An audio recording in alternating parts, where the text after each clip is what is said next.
Hello everyone, hope you all are doing well. So ji, एक नए दिन और एक नए व्लॉग के साथ मैं आ चुकी हूँ फिर से वापस। तो आज का व्लॉग शुरू हो रहा है सुबह सुबह बात लेने से। बात लेकर मैं फ्री हो गई थी। उसके बाद आकर ना मैंने देखा कि शायद मेरी ना ग्लासेस का फ्रेम पड़ा है, बॉक्स पड़ा है। तो मैंने जब इसे खोला तो ये देखा कि भाई ये तो मिस्टर अजान साहब अपनी लॉलीपॉप को पैक करके रख के गए हुए हैं। खैर, उसकी लॉलीपॉप को मैंने वापस रखा। मैंने कहा चले अब इसको ना मैं उठा के तो बाद में फेंकती हूँ। उसके बाद जी मैंने आप लोगों के साथ शेयर करनी थी एक बड़ी ही ज़बरदस्त सी चीज़। अगर आपने मेरे पिछले व्लॉग देखे हैं तो आपको पता होगा कि मेरे नेल्स गए थे टूट।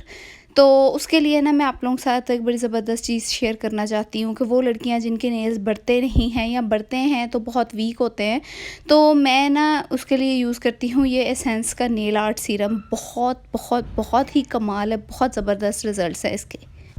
इसको अगर आप 2 से 3 दफ़ा ये अप्लाई करते हो ना, तो अप्लाई करने से आपके नेल्स जो हैं वो बड़े अच्छे से ग्रो होना शुरू हो जाते हैं और काफ़ी स्ट्रॉन्ग भी ग्रो होते हैं। ये नहीं होता कि बस ऐसे हाथ लगाया और टूट गए। तो आपने करना क्या है कि सीरम को लेकर ना इस तरह नेल की टिप्स पे लगा देना, ये खुद ही नीचे तक सारे लग जाएगा। 2 से 3 मिनट के अंदर अंदर ना ये खुद ही ड्राई हो जाता है। आपने इसको इसी तरह से छोड़ देना है, कुछ भी नहीं करना, ठीक है। ये देखिए मैंने अप्लाई करके छोड़ दिया, 2 से 3 मिनट में खुद ही ड्राई हो जाएगा।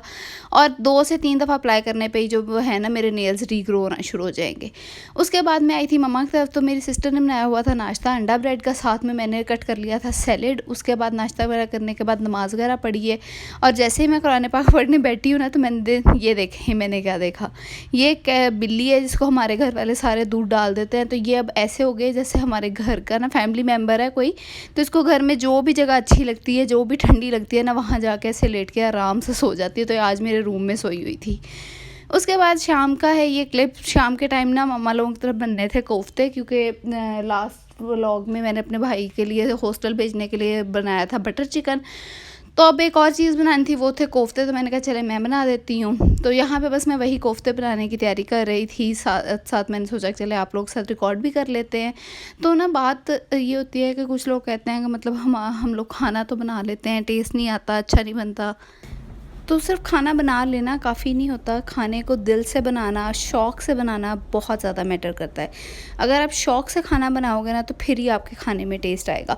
इसीलिए कहते हैं ना, हर किसी के खाने का टेस्ट, हर किसी के हाथ का टेस्ट सेम नहीं होता। वो यही बात होती है कि हर कोई उस शौक़ से, उस दिल से, उस मोहब्बत से नहीं बना रहा होता। तो इसीलिए अगर आपके खाने का टेस्ट अच्छा नहीं बनता ना, तो उसको शौक़ से, दिल से, लगन से बनाया करें। और मतलब ये ना समझा करें कि बस ये मेरे ऊपर एक बर्डन है या मेरी रिस्पॉन्सिबिलिटी है, मैंने बनाना है। शौक़ से बनाएं तो देखें आपका खाना जो है ना उसका टेस्ट ही चेंज हो जाएगा। और छोटी छोटी टिप्स होती हैं हर चीज़ को बनाने में, उन टिप्स को याद रखा करें, फॉलो किया करें, और आप तो देखिएगा आपका चंद ही दिनों में खाना ज़बरदस्त किस्म का हो जाएगा। तो यहाँ पे जो है वो कोफ्ते मैंने कर लिए थे रेडी। तो उसके बाद ये जो मसाला है ना, ये मम्मा ने रख दिया था। तो मसाला स्टीम में हो चुका था ऑलमोस्ट रेडी। तो बस मैंने इसके अंदर जो भी कोई प्याज वगैरह खड़ा था ना, उसको अच्छी तरह से मैश किया है। उसके बाद इसके अंदर मैंने ऐड की थी कटी हुई मिर्चें, टमाटर और दही। ये चीज़ें डालकर ना मैंने इस मसाले को अच्छी तरह से भून लिया था। अच्छा, दूसरी चीज़ ना एक ये होती है कि मसाला आपका बहुत अच्छी तरह भुना होना चाहिए। आपके खाने का बहुत सारा टेस्ट ना आपके भुने हुए मसाले पे भी डिपेंड कर रहा होता है। कुछ लोग होते हैं कच्चा कच्चा सा मसाला छोड़ देते हैं, अच्छी तरह से उसे भूनते नहीं हैं। तो मसाले का अच्छी तरह भुना होना बहुत ज़रूरी होता है। अच्छा मसाला भुनना हर किसी को नहीं आता, और ये एक बहुत बड़ा आर्ट है, ठीक है। तो खैर यहाँ पे मसाला मैंने भुनने के लिए रख दिया था। साथ में दूसरा मैं सोचा कि चले कोफ्तों को कर लेते हैं फ्राई। वैसे तो चिकन के कोफ्ते इतने फ्राई करने की ज़रूरत नहीं होती, लेकिन फिर भी मैंने सोचा कि चले फ्राई कर लेते हैं। तो यहाँ पे जो कोफ्ते हैं ना, ये बन रहे थे घर के लिए भी और मेरे भाई के लिए भी। मतलब इसमें से भाई को जो है वो 8-10 कोफ्ते भेज देंगे, क्योंकि वो तो एक या उसका कोई एक आध दोस्त ही होगा खाने वाला। तो बाकी के जो कोफ्ते हैं ना वो हम लोग फ्रीज़ करके रख लेंगे घर के लिए। तो पहले तो मैंने सोचा कि चले इसी तरह से फ्रीज़ कर देती हूँ, लेकिन फिर मैंने सोचा कि चले जब फ्राई करने ही हैं तो सारे ही फ्राई करके फ्रीज़ कर देंगे। तो इसी के बीच में ना एक आ गई थी मोहल्ले वाली जो है ना, आंटी आ गई थी मम्मा से मिलने के लिए। तो उनके लिए ना गर्मी बड़ी है, तो यहाँ पे घर में मज़ेदार किस्म का बादाम का शरबत बना हुआ था। तो पहले वो सर्व किया है, उतनी देर में ये कोफ्ते वगैरह फ्राई हो गए थे। तो फिर थोड़े टाइम के बाद ना चाय वगैरह रखी थी। चाय के इतने कोई क्लिप्स में रिकॉर्ड करना भूल गई हूँ, क्योंकि ऑलरेडी काफ़ी काम चल रहा था। शाम का खाना भी बनना था साथ अभी, और ये तो हॉस्टल भेजने के लिए बन रहा था। तो यहाँ पे चाय वगैरह सर्व कर दी थी। उसके बाद मेरी सिस्टर जो है वो वॉश कर रही थी चिकन, क्योंकि घर के लिए आज बनना था बटर चिकन, क्योंकि कल जो बटर चिकन बना था ना वो सिर्फ भाई को हॉस्टल भेजने के लिए बना था, तो आज बाकी फैमिली मेम्बर्स के लिए बन रहा था।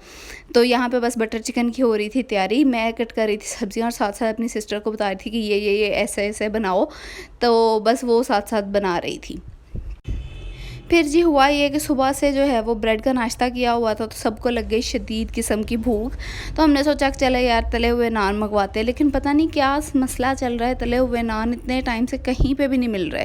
तो फिर हमने सोचा कि चले मंगवा लेते हैं समोसे मंगवाए ना, तो पहले तो सारे समोसे टूटे हुए निकले, तो मुझे बड़ा दुख हुआ, मुझे बड़े बुरे लगते हैं टूटे हुए समोसे।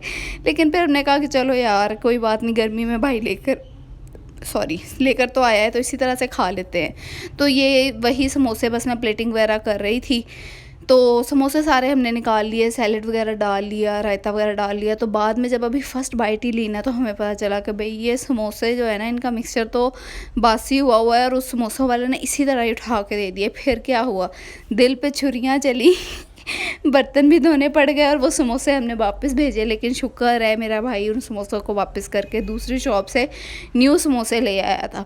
तो उसके बाद जी ये है न्यू समोसों का क्लिप, ये देखें कितने मज़ेदार किस्म के पूरे साबुत समोसे हैं, टूटे हुए भी नहीं है। तो खैर हम लोगों ने फिर समोसे वगैरह खाए, उसके बाद बटर चिकन रेडी किया, फिर रात का खाना खाया, और बस ये था मेरा आज का व्लॉग। उम्मीद है आपको अच्छा लगा होगा। लाइक कीजिएगा, कमेंट कीजिएगा, और मुझे अपनी दुआओं में याद रखिएगा लाजमी। और अगर आप मेरे चैनल पे नए हैं तो मेरे चैनल को सब्सक्राइब कर दें। तो चलें जी, मिलते हैं नेक्स्ट वीडियो में, तब तक के लिए अल्लाह हाफिज़।